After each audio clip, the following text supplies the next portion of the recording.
Hello lovely people! If you're new here, hi, I'm Jessica.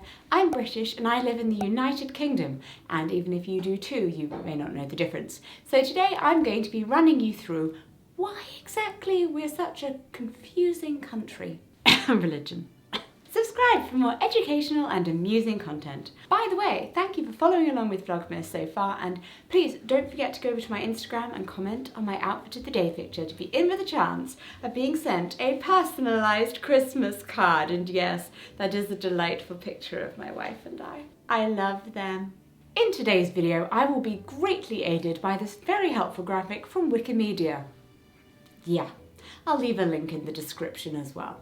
Thank you. Oh, that was meant to make it actually look less confusing for you, not more. We'll start in the middle and then move outwards, because that's what conquering invaders do, and that's how this whole mess was created.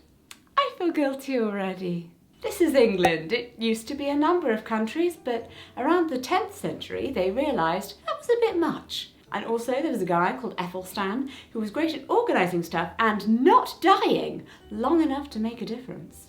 This is Wales. Although it is its own country with its own flag and language and traditions, England has always enjoyed pretending it isn't, and like a much larger sibling, can be quite a bully about it. Remarkably, despite centuries of oppression, Welsh people managed to retain some of their national identity, which had first emerged after the Romans withdrew in the 5th century. At one time, Wales even had its own kings, and they even vaguely liked Athelstan, him again, because they chose to pay tribute to him. Although this could just have been so he would stop getting people to smack them over the head with a stick.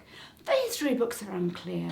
Wales was first conquered by England in 1282 by Edward I, but independence was briefly restored in the early 15th century, but then they were annexed and incorporated within the English legal system under the laws in Wales Act of 1535 and 1542, thanks to King Henry VIII, who was himself partly Welsh and, yes, was the one with the 6 wives. At the time, bringing English law to Wales was received well by Welsh gentry who already spoke English and wanted to be treated equally in law with English citizens, and not hugely well by Welsh peasants who were treated like peasants who didn't speak English. This was known as the Kingdom of England, but we now say the Kingdom of England and Wales because even the government are trying to be better people.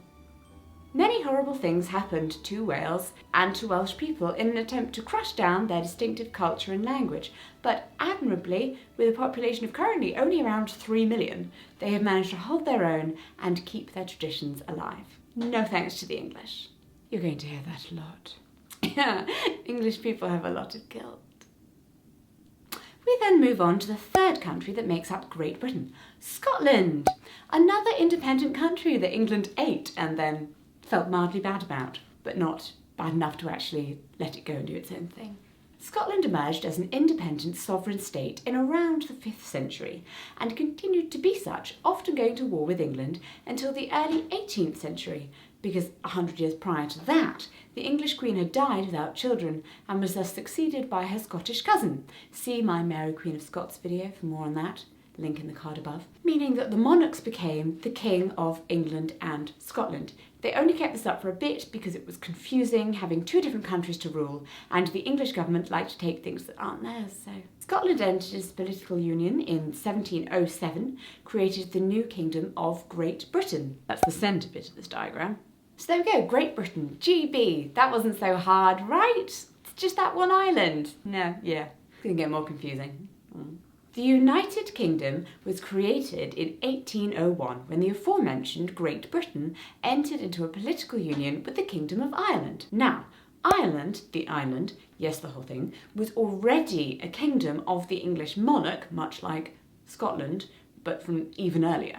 So, King Henry II of England had invaded Ireland and given a section of it he won to his son John in 1177. John was the Lord of Ireland and was also a 10-year-old. When John succeeded to the English throne in 1199, he remained Lord of Ireland, thereby bringing the Kingdom of England and the Lordship of Ireland into union. Not that the Irish were very happy about this. Although the island was supposed to be ruled by the English monarch, from the mid-13th century, the area that they controlled shrank drastically because they were too scared to actually go over there and do something about it. I mean, it didn't stop them taxing everyone though. At the end of the 14th century, King Richard II went to go and sort it out, but in the process lost his English throne, and that was the last time a medieval King of England visited Ireland. Smart move. In 1542, King Henry VIII of England, yes, him again with the wives, was made King of Ireland, and the English began establishing control over the island by confiscating land from Irish people and hitting them over the head with sticks. Oh, history is so friendly. The Kingdom of Ireland was considered to be a client state of England, and then Great Britain when Scotland was smushed with England. So a client state means a state that is economically, politically, or militarily subordinate to another, more powerful state in international affairs. Basically everyone under England. Sorry. There will be some others popping up as well, so keep that in mind. It was ruled by the monarch of Great Britain via a viceroy who ruled in their stead, basically saying whatever the monarch told him to say, but you know, he was there. And it was always the him. It did, however, have its own laws, aristocracy, and a state church, the Protestant Church of Ireland. Which wasn't great, since most of the population was Catholic. This was the cause of many wars that broke out, since not only is it pretty awful when someone comes, takes over your country and tells you what to do, it's particularly awful if they bring religion into it. Catholics were officially discriminated against in the Kingdom of Ireland, which led to several violent conflicts. In 1800, the Parliament of Ireland passed the Acts of Union by which it abolished itself and the kingdom, instead establishing the United Kingdom of Great Britain and Ireland on the first day of 1801. So there you go. United Kingdom. Both of these islands, plus all the other little ones around them. 6,000 islands, it's a lot. But minus the Isle of Man, the tiny island in the middle. Likes to do its own thing, but we'll get to that in a minute. They became one thing. United! Except not really, because that's not how history works, or geography, or anthropology. You basically can't just hit someone on the head with a stick and expect that they'll willingly do whatever you say forever. The United Kingdom of Great Britain and Ireland lasted from 1801 until 1921 and was marked by a period of rapid industrialisation and expansion for the British Empire, where it became the foremost world power. My parents, apparently, used to spend their geography classes in primary school colouring a quarter of the world in pink. British Empire. My parents weren't born before 1920. The school system in Britain is just incredibly slow to change.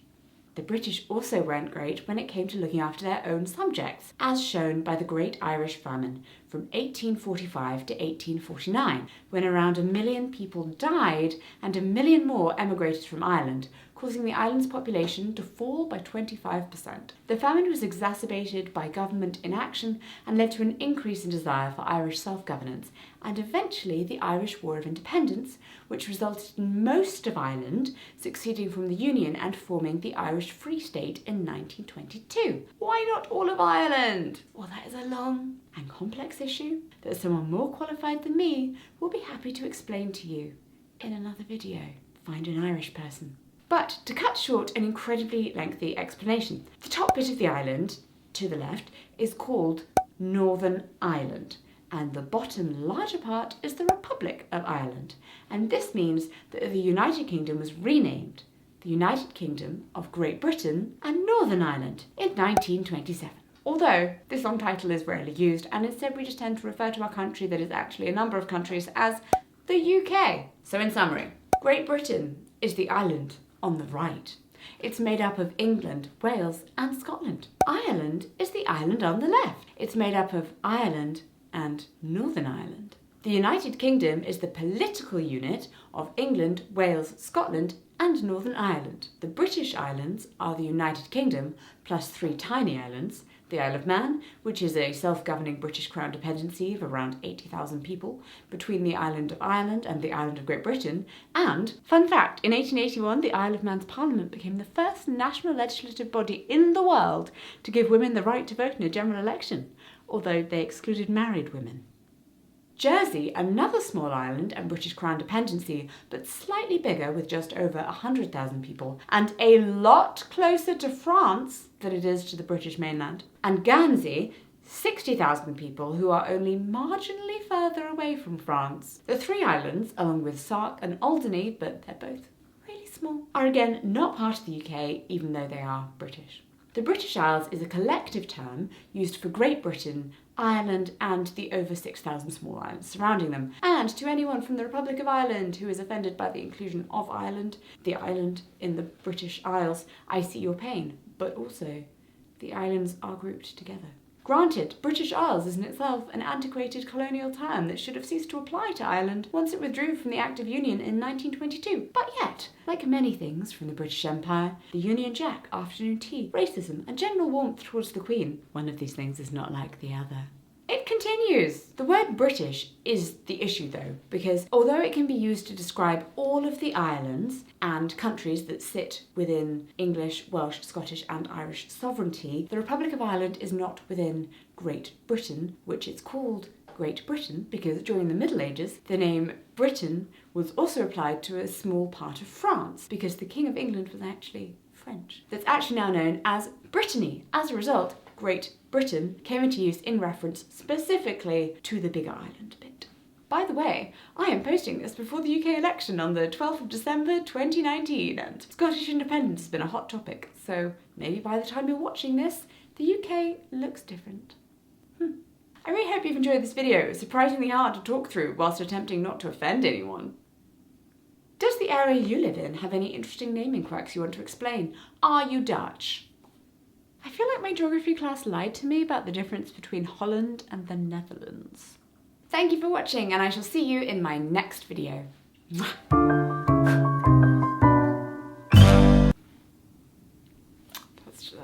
That's just my face. I'm looking forward to learning about the difference, which I clearly don't know. Okay. Off I go. Bye, friend. This way, sorry. Bye.